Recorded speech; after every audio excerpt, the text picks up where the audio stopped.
Hey everybody, Scott DiGregorio, your mortgage guy, continuing on with this series on how to build a real estate investment portfolio.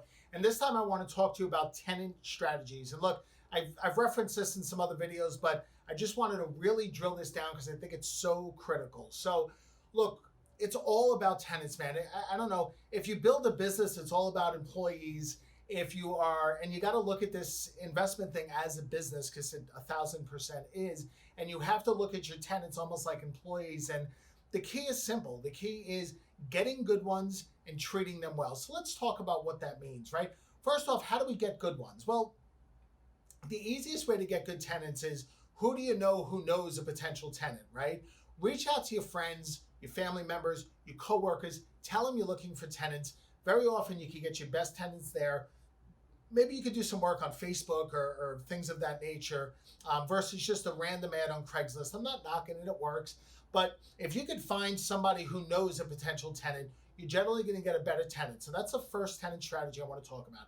The second tenant strategy I want to talk about is properly screening the tenants, okay? You want to make sure you're doing credit checks and background checks as applicable by law to make sure that you kind of know what you're walking into. Third thing I would say is this: collect plenty of money up front.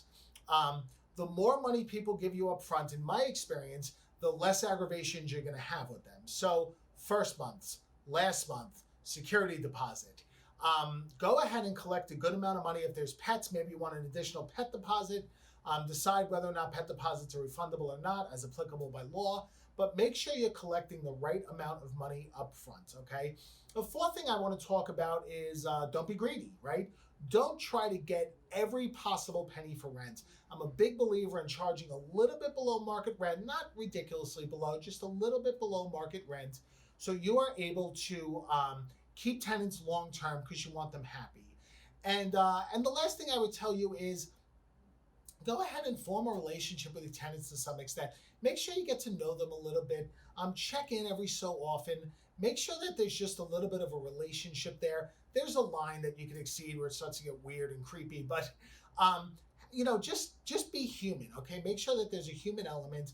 If your tenant needs something fixed, go and it's within the lease that it's your responsibility to fix, go ahead and fix it. Take good care of the property. Take good care of the tenants. Work with people. Be nice to them. I'm telling you right now, a little investment of time, effort, energy, and money on the front end will pay massive dividends on the back end. And those are a couple things to think about regarding tenants. I'm Scott DiGregorio, your mortgage guy. Thanks for watching, man. Please go ahead and watch my other videos and let me know if I can do anything for you. Have a great one. Bye-bye.